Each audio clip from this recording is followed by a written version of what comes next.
سلام الله عليكم ورحمة الله وبركاته. أهلا وسهلا طلاب الأعزاء، طلاب الصف الثالث الإعدادي في مادة العلوم مع حل كتاب امتحان محافظة السويس. بيقول لي السؤال الأول: أجب عن جميع الأسئلة الآتية. ألف: وحدة قياس أكمل العبارات الآتية بما يناسبها.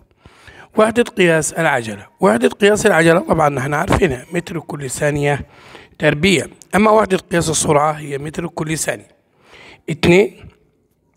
نص قطر تكور المرآة المقعرة يساوي نقط بعدها البؤري. نحن في معلومة سابقة قلنا إنه نص القطر يساوي ضعف البعد البؤري. تمام، يبقى هنا نص قطر تكور المرآة المقعرة يساوي ضعف بعدها البؤري. أسس العالم نقاط نظرية السديم. العالم لبلاس هو مؤسس نظرية السديم الذي اعتقد أن الشمس كانت عبارة عن كرة غازية ثم تحولت إلى قرص مسطح ثم انفصلت منها حلقات فتكونت مجموعة الشمسية. رقم 4 بيقول خيوط المغزل تبدأ في التقلص في الطور مين؟ تبدأ في التقلص في الطور الانفصالي من الانقسام الميتوزي، وخيوط المغزل بتسمى باسم آخر بيكونها الأجسام المركزية أو السانتروسوم، وتسمى بخيوط المغزل أو الخيوط السيتوبلازمية.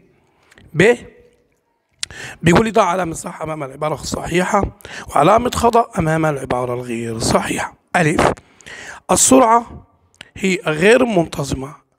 السرعة غير منتظمة يقطع فيها الجسم مسافات متساوية في أزمنة متساوية. طبعا العبارة دي إيه؟ فولس، خطأ. السرعة المنتظمة هي السرعة التي يقطع فيها الجسم مسافات متساوية في أزمنة متساوية. المركز البصري هو نقطة في باطن العدس تقع على المحور الأصلي. فعلا إن الصاد اللي هو يرمز له بالمركز البصري ده نقطة وهمية في باطن العدسة. الصورة التقديرية يمكن استقبالها على حائل. طبعا عبارة خاطئة، لأن الصورة الحقيقية فقط هي التي يمكن استقبالها على حائل. ظاهرة العبور لها دور في اختلاف الصفات الوراثية بين أفراد النوع الواحد. طبعا العبارة دي عبارة صحيحة، لأن ظاهرة العبور بيتم فيها التبادل بين الكروماتيدات المتداخلة في المجموعة الرباعية. اختار: إذا زادت سرعة الجسم بانتظام، السرعة زادت بانتظام فإن عجلته هتساوي صفر. طالما السرعة منتظمة يعني معناها عين واحد بتساوي عين اتنين، إذا فرق السرعة بينهما يساوي إيه يا أولاد؟ صفر، لأن العجلة هي مقدار التغير في السرعة. وهنا طالما سرعة منتظمة يبقى لم يحدث فيها تغير. السؤال الثاني بيقول يصوب ما تحته خط. هي السرعة التي لو تحرك بها الجسم لقطع نفس المسافة في نفس الزمن. دي السرعة ممكن نقول السرعة المتوسطة. مقدار تغير سرعة الجسم في الثانية الواحدة، دي مقدار التغير دي تعريف العجلة. الغازان اللذان أنتجا المجرات والنجوم والكون عبر السنين هو غاز الهيدروجين والهيليوم. غاز الهيدروجين بنسبة 75 وغاز الهيليوم بنسبة 25. قدرة بعض الحيوانات على تعويض الأجزاء المفقودة، ده تعريف يا أولاد؟ ده تعريف التجدد. ادرس الأشكال الآتية ثم أجب أسفل كل منها. ألف: علاقة بين مسافة وزمن بخط مستقيم يوازي محور الزمن، ده يمثل جسم ساكن. هنا الشكل يمثل حال الجسم بسرعة منتظمة والعجلة هتساوي صفر. هذا الشكل يمثل عدسة مقعرة. الشكل يمثل الطور نقط. الطور يا أستاذ ده الطور الاستوائي من الانقسام الميتوزي. علل: الجسم الموضوع عند بؤرة عدسة محدبة لا تتكون له صورة. لا تتكون له صورة، ايه السبب في ذلك يا أولاد؟ لا تتكون له صورة لأن الأشعة تسقط متوازية. الأشعة تسقط متوازية، لا يمكن أن تلتقي في نقطة ما أو حتى امتداداتها أو يا أستاذ أو حتى امتداد ليها. طب نكمل كده في الصفحة اللي بعد منيها على طول.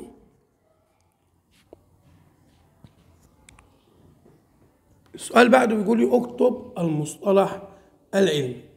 اكتب المصطلح العلمي. ألف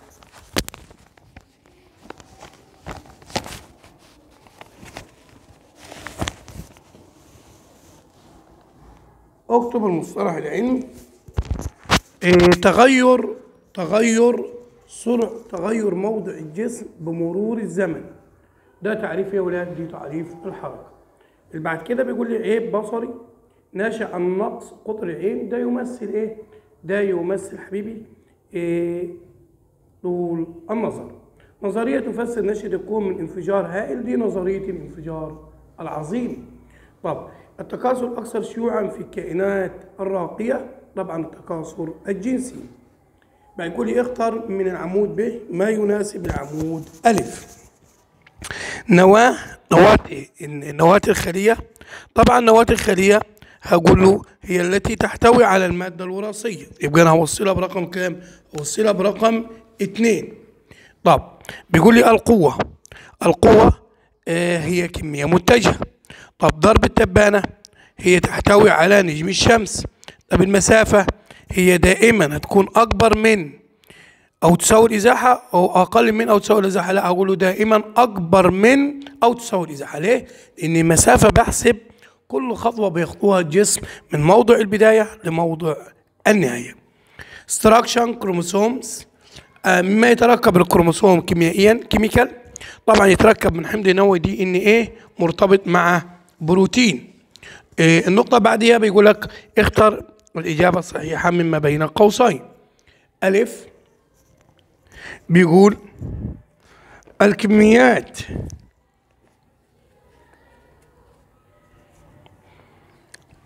القياسية من الكميات القياسية زمن، عجلة، إزاحة ولا عجلة موجبة. طبعا كمية قياسية هقول الزمن.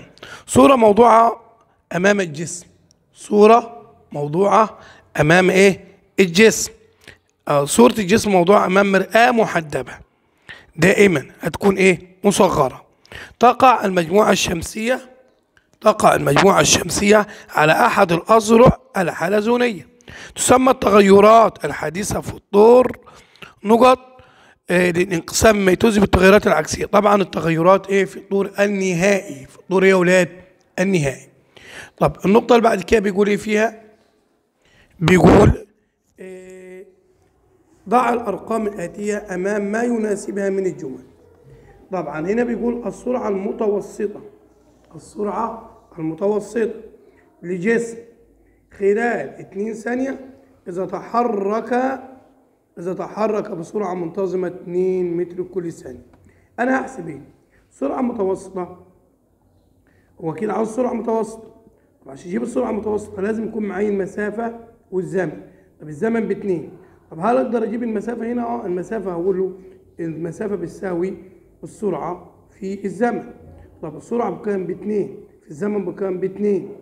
2 في 2 ب4، دي مسافة. طب أنا عاوز سرعة متوسطة، يبقى السرعة المتوسطة عين شرطة هتساوي ف على ز. ف بكام قلنا؟ ب4، وز بكام؟ ب2. يبقى إذا السرعة المتوسطة ب2. يبقى الاختيار الأول هيكون إيه يا ولاد؟ هيكون 2.